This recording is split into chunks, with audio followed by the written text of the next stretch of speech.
Welcome to Why the Long Face? Two old friends lifting the lid on mental health over a beer with author and psychiatrist Paul Keedwell and business consultant and so-called comedian Ollie Turnbull.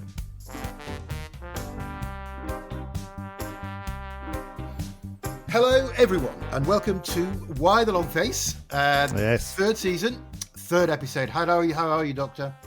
I'm not too bad, thank you. Yeah, I've been staying active. Excellent. As best I can. Yeah.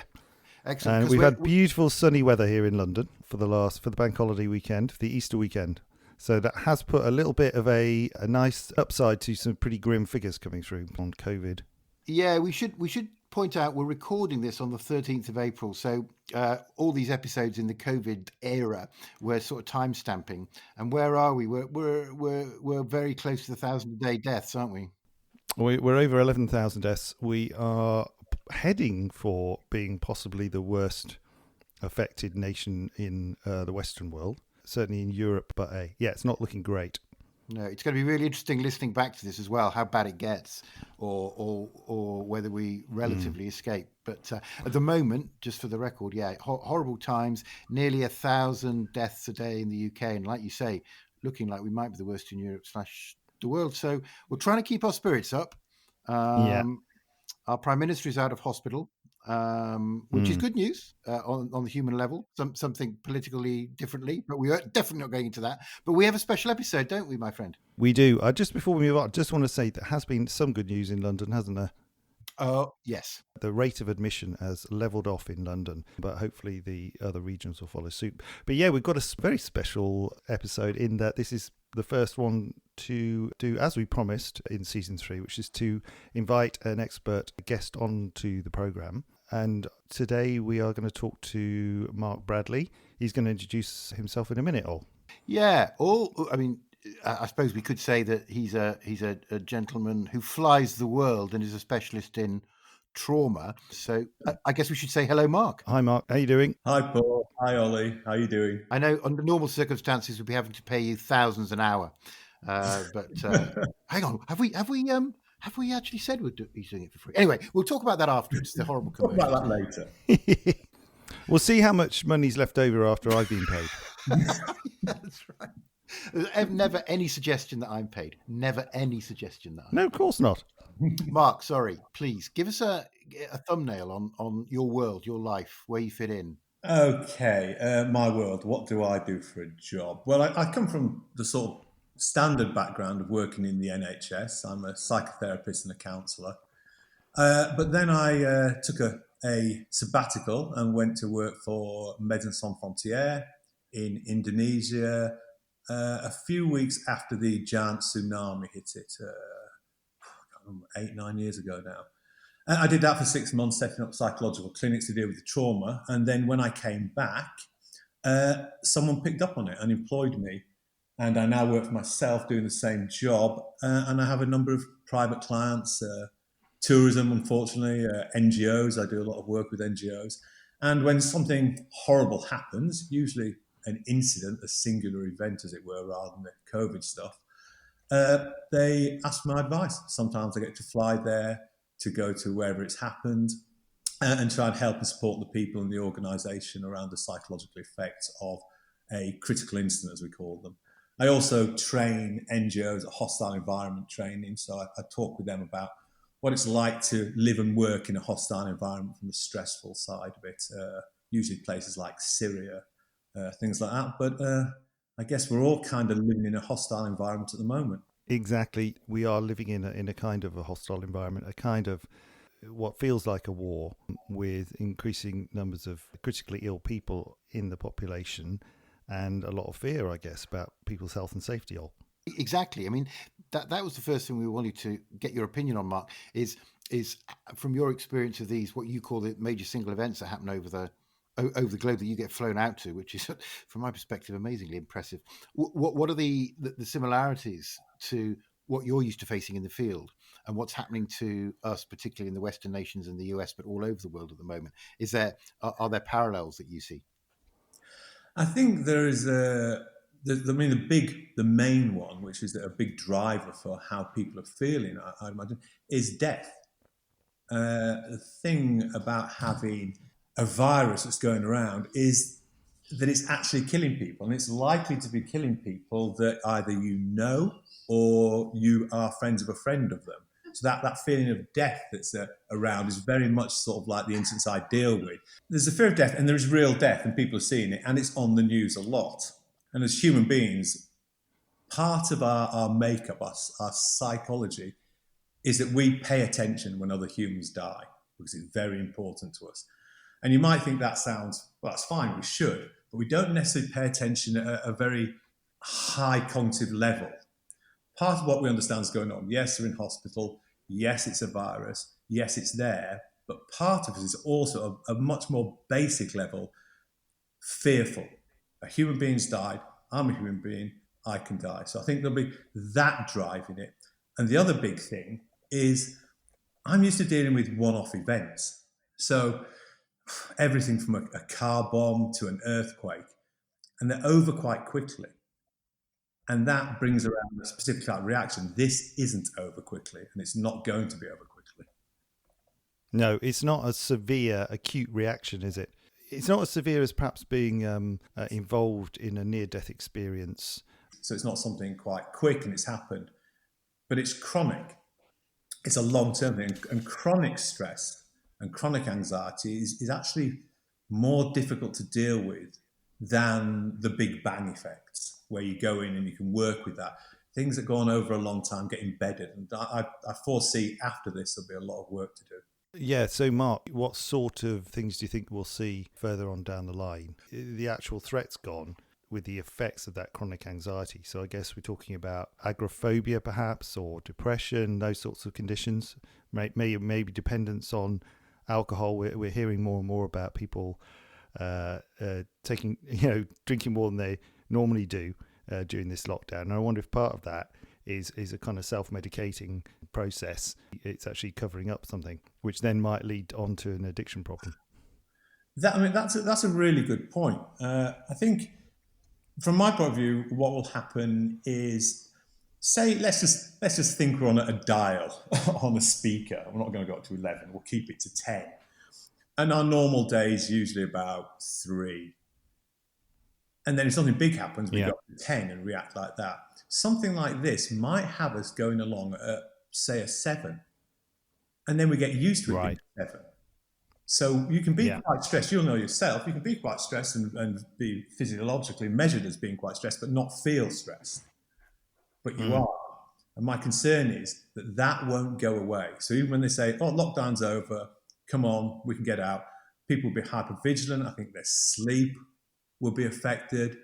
They'll feel vulnerable, maybe helpless and a bit hopeless. Those feelings will remain. And I think these will drag out. I think, interestingly, the alcohol one is a really interesting one, because you might be doing it for fun, but of course it could just be masking a fear, and then you become used to using it to keep the fear at bay.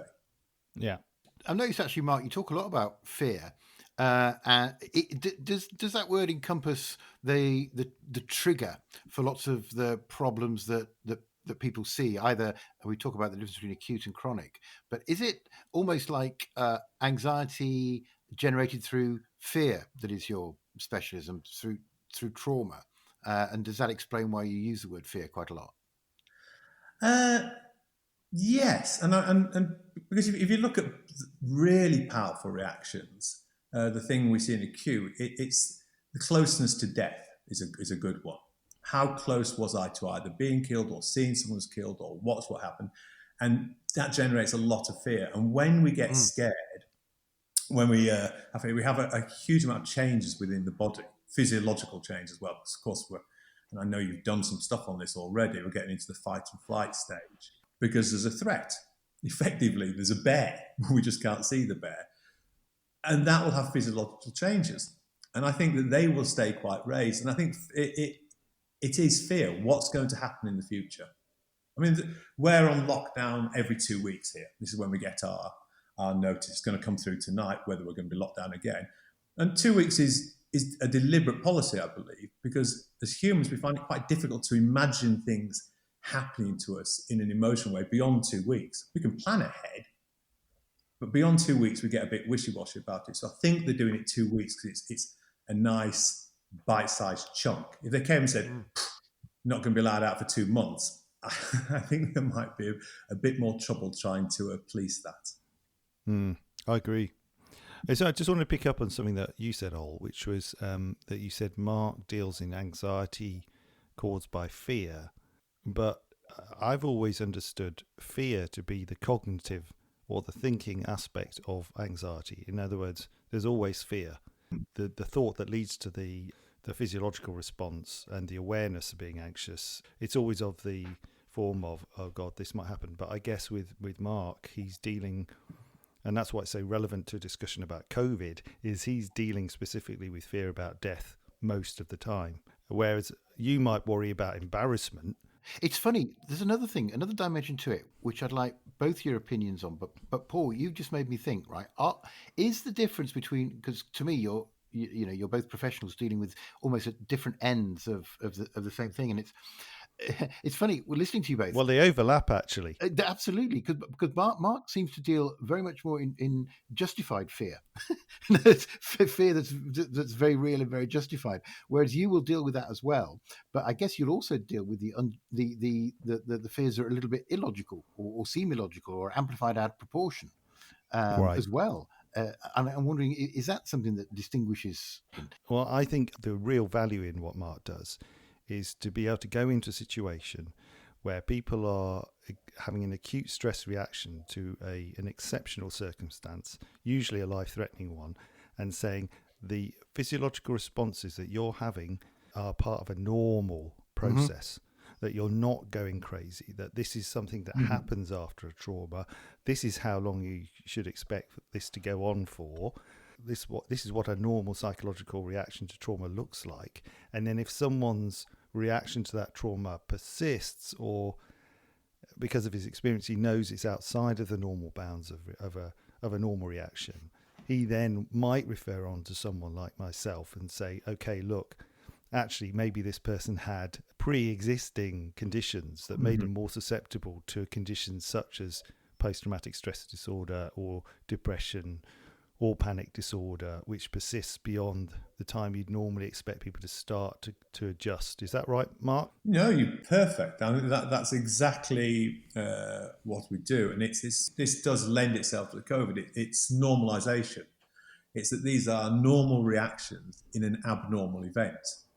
And so if people are feeling, at present, are feeling hopeless, or they're not sleeping well, or they're very anxious, one of the things I'd be saying to them is, yes, you're not used to feeling like this, but they are normal reactions to an abnormal event. And as human beings, actually, we're really good at dealing with things like this. But knowing that, I've found in my experience, when you start to explain the physiological sides, the cognitive sides, and the emotional sides, people can take that sort of deep breath and go, oh, okay, so this is just how we react as humans. Fine. What do I need to look after myself? And that's sort of where I come in. That must be very rewarding, Mark. If you've got someone who's having an extreme reaction and you're able to comfort them by saying, yes, exactly. It's like you having a temperature because you've got a bacteria inside you. This is totally normal. Do you see a sense of relief in these poor people who've suffered so awfully? And is that a massive rewarding experience for you? So I do individual, but I quite like group work where you get a group of individuals who've gone through something. I think this would be really important within the NHS. Post-event is getting people together in groups, and you start to do the group work and you try and guide them, and they talk about their experience, and then what happens is people are a bit quiet and might suddenly go, oh, hang on, your heart was racing at that moment, or you're not sleeping well. Oh, and it normally suddenly they're going, oh, it's not just me. And actually that's when it's really rewarding, when you see them talk to each other and suddenly work out, oh, phew. Because as Paul said earlier in this, sometimes people actually think they're losing their mind a bit because the reactions can be so powerful, and then they don't know what to do with them. And then when you give them a sort of straightforward answer and say, you understand, butterflies in your tummy, racing thoughts, but feeling quite nervous. These are the normal reactions we have when threatened, and that's what's happening. Yeah, and I think you summed up perfectly there the therapeutic nature of groups, in that Mark, through his facilitation of that group, can help people to learn off each other and to feel that their psychological reactions are not just their own. These are actually universal responses to that kind of trauma.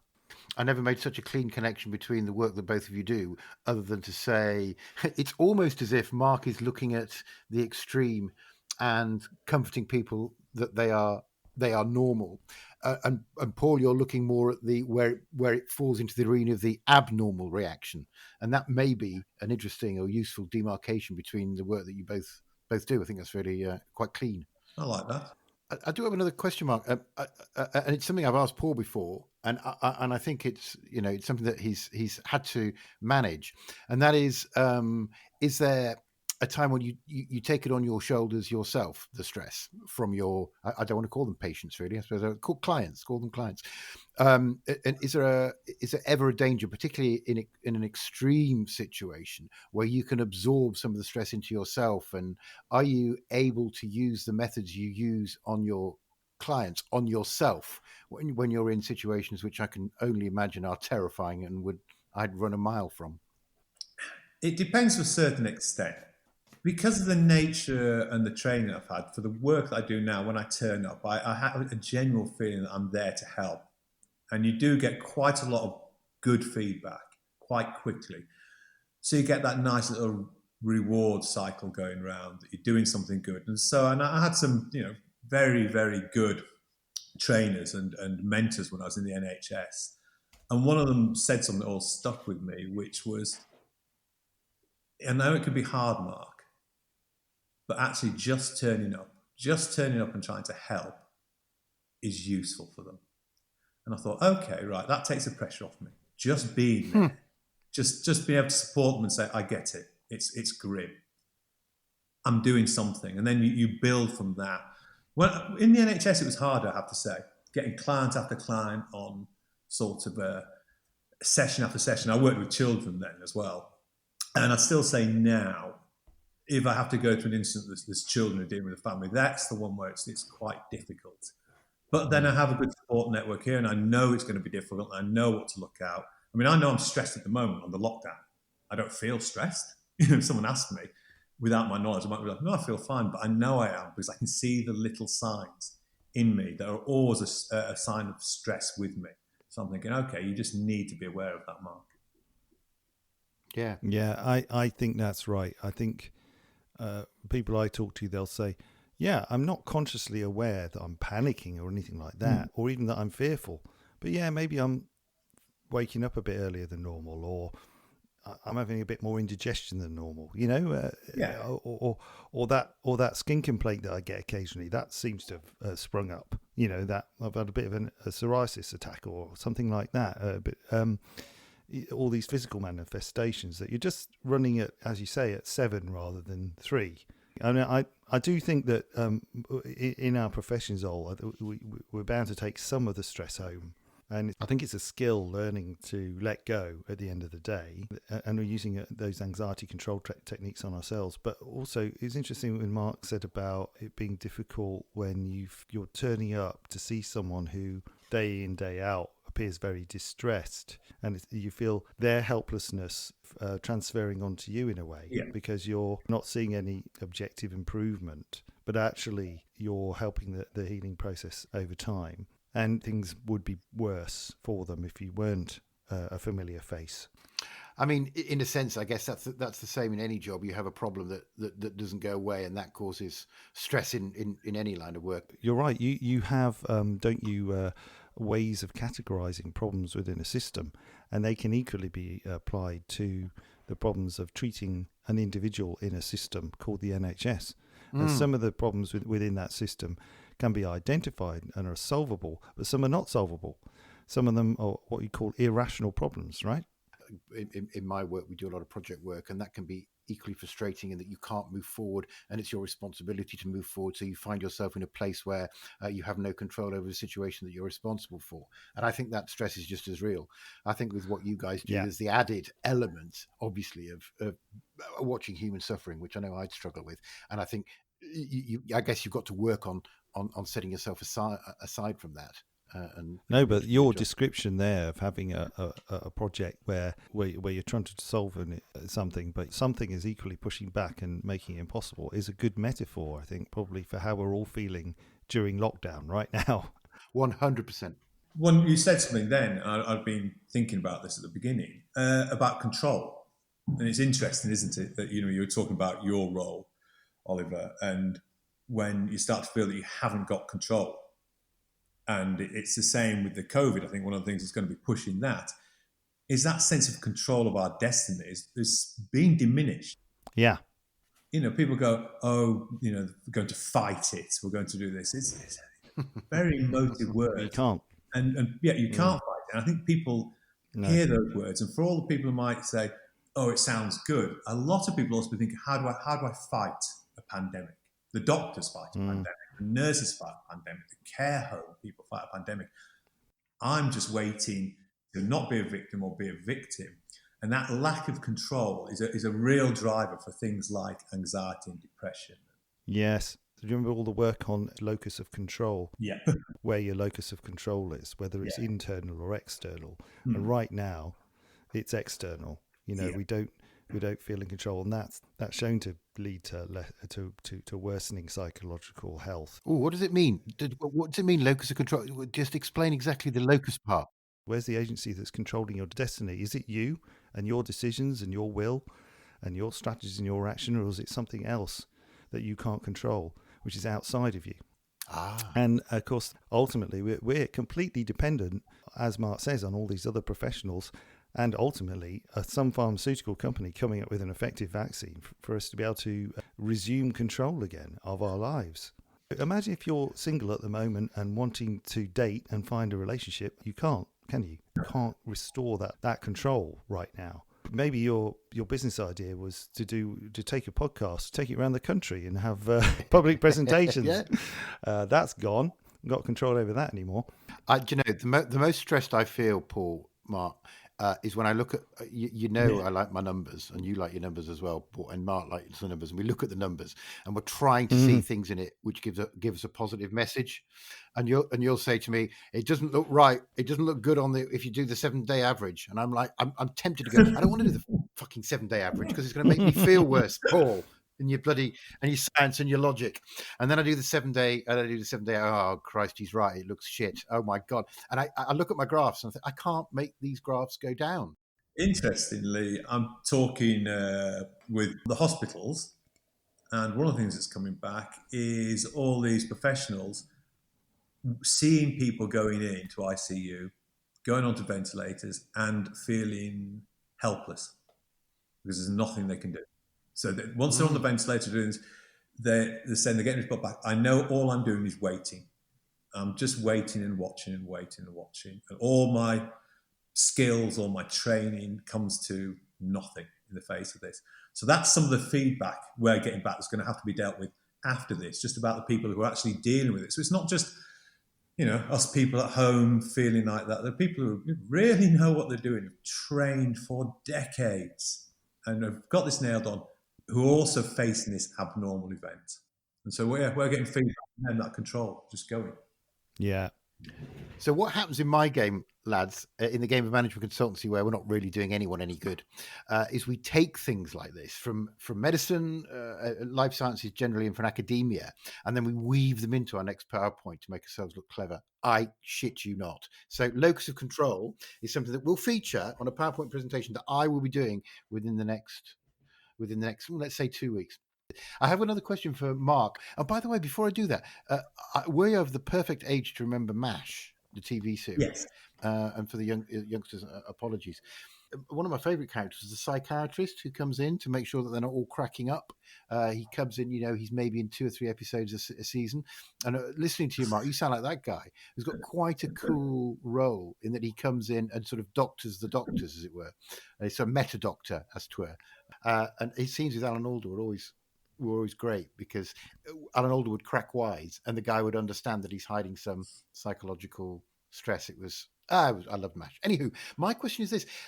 As I understand it, Mark, from hearing about what you do and researching what you do, you sometimes work in places where there'll be military Oh, involvement, yes. I'm imagining. And does that mean that you get involved with people of a military bent who are suddenly subject to a massively traumatic event in a sort of, like you say, a one-off massive event, and they are trained and they are of a personality type which should make them almost invulnerable to stress, and they feel like they're invulnerable to stress. And so do they have the sort of double whammy of having adverse and extreme reactions at the same time as not understanding them, because I'm tougher than this. I'm a big tough soldier. I'm a Royal Marine, so we don't suffer from these. But so does that almost, in a sense, make it worse for them in that they're supposed to be tough and they're not used to signs of stress, and therefore signs of stress in them when they're extreme are even more bewildering, if you like. It does. I mean, I'm flying back through my head thinking of loads of examples of these people over the last 10 years plus. Right. What I would say is, in the first instance, they're a lot better now. On the hostile environment courses, we inevitably have usually special forces, ex-special forces doing it. And they're much more switched on now. They're much more switched on to the things I've seen, the things I've done have left me in a vulnerable state. So you get that side of it. When people are actually involved in the situation, of course, they might be able to went off to Afghanistan recently, work with the guards there, but they're actually dealing with it. And I think they acknowledge it can exist, but there's a fear that if they allow that vulnerability to come in, they won't be able to do their job. And if they can't do their job, then their lives and the people they're looking after are threatened. So I think there's that balance. One of the most stressed people I met was a pilot, and he was ex-RAF, as they all are, or tended to be. But his job in the RAF was teaching pilots who were captured about interrogation, about resisting, about what you do. And when I met him, he was falling apart. He hadn't been in the RAF for ages. And I always remember him saying to me at the beginning, "But I'm not stressed, Mark. I know how to deal with stress. It's what I did for a living." And I looked at him and I went, "Oh, mate, you're stressed." Look at you. And when we went through it and explained it to him, and he suddenly thought, "Oh, I thought it'd be something big that would get me. You know, I thought it'd be the big acute thing.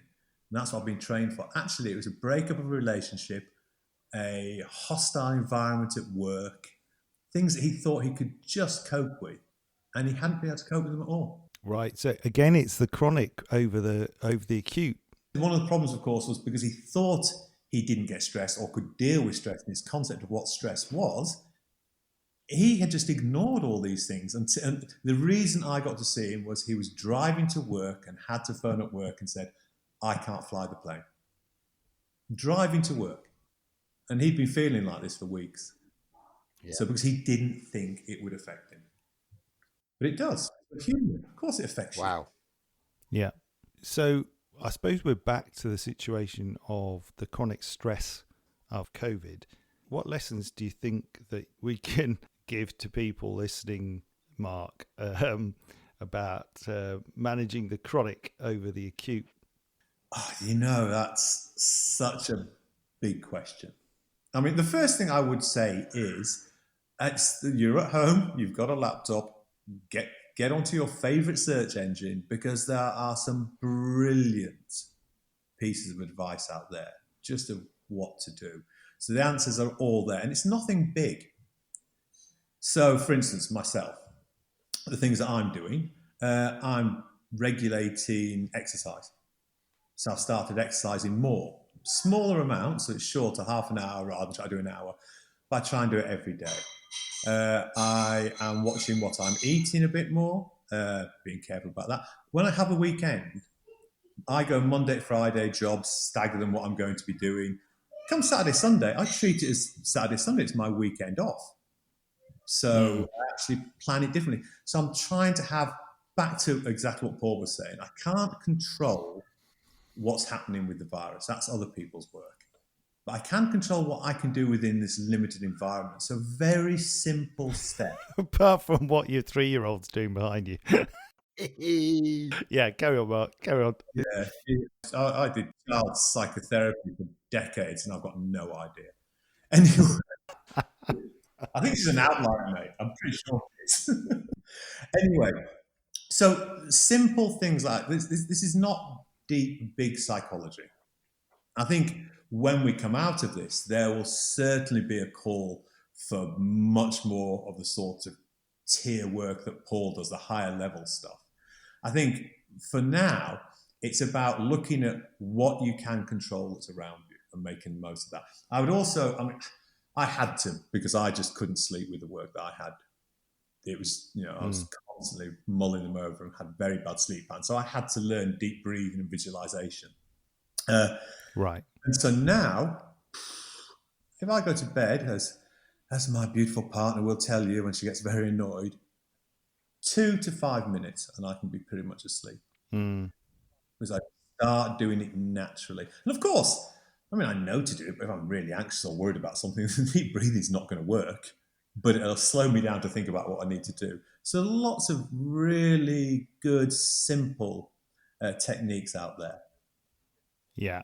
I think that tallies with what we were saying before about controlling your breathing being a very, very important part of controlling your anxiety levels, and then mindfulness techniques we talked about as well. Yeah. But something that really sort of leapt out there was in what you were saying was just control what you can control, which is I guess your own physiological response, which you can control with meditation and breathing, and your immediate environment. And do your best, until this is all over. And I guess have some faith that things will absolutely sort themselves out eventually. I absolutely have faith in our scientists to be able to nail this. We've seen how successfully it's being controlled in other parts of the world, but also we will develop a vaccine at some point in the future, I think. I think that's the other thing, isn't it? You've got to look at the facts as well, dispassionately, and the facts are all saying this will end. It's horrible, it's awful. People are dying before their time for sure, but it will end. And I love this idea of what's within your control and what's without your control. We talked about the Pilgrim's Prayer before, haven't we, Paul? As in the Pilgrim's Prayer. Well, it's Easter. Yes. The Pilgrim's Prayer. Give you the courage to change what I can, and the fortitude to bear with what I can't change, and the wisdom to know the difference. And it's funny, it all comes back to that. And the other thing that Mark said earlier, and I think you agreed, Paul, was the can't fight it. I remember in the old days, you used to have this thing that if someone suffered from depression, that their friend might say to them, particularly a male friend, with the best intentions, "You've got to fight this, old man. We've got to fight this thing." And I've been reading a guy who has a website called Anxiety No More, and it's one of the best places for understanding about anxiety. The guy suffered terribly, chronically for 10 years, and he was always taught to fight it. And by fighting it, you increase the anxiety. Of course you do. When you fight, you're in a state of arousal, so it's going to do the exact opposite in an anxious person. I think when you've got this hidden enemy that you can't fight with brute force, the solutions are more internal than they ever were. I was talking to my uncle about he's 92 in a week's time, and he rang me up for a good half an hour. He'd normally he's not verbose, put it that way, so it'd be like a 5 to 10 minute conversation, but he was clearly anxious about this virus, and he lived through the Blitz, he lived through the Second World War, so he remembers that. And I said, God, it must be like wartime back then. And he said, no, it's worse. What? I think psychologically it probably is. Oh, I suppose you still had the lack of control over when the bombing raids happened and so on, but you could be part of the war effort, couldn't you, in some way or another? You get out there and be part of the effort. I think that would help people. And there was no, of course, social distancing, so I guess the support that people gave to each other was much more tangible. You struggle with this tiny little thing that's all around and can get into your lungs, as opposed to you can visualize Hitler and all his naughty cohorts.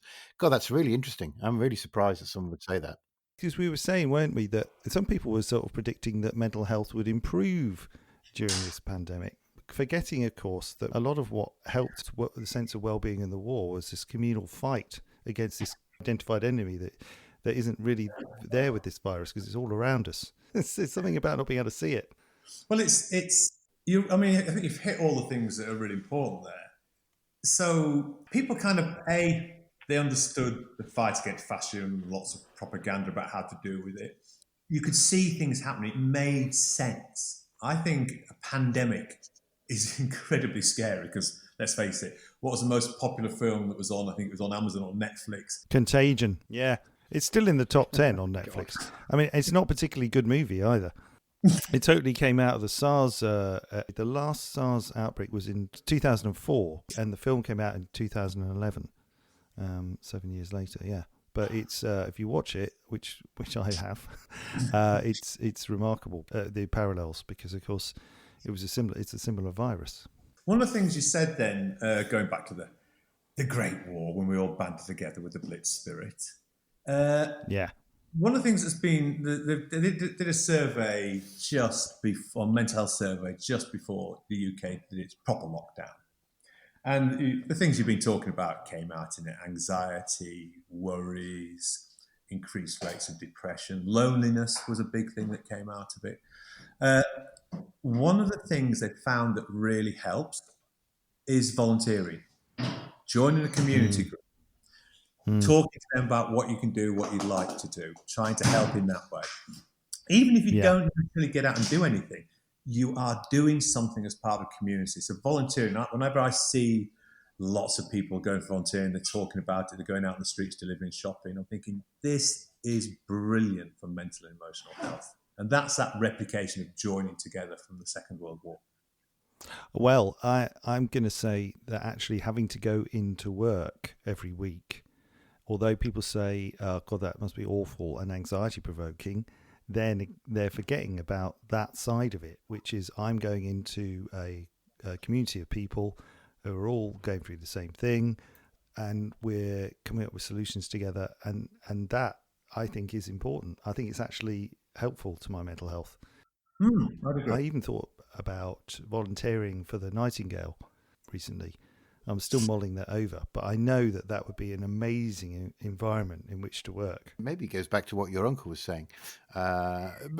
If you feel, and this out of control thing, if you feel you're doing something however small to fight this thing, that's, I suppose, necessarily going to make you feel better about it.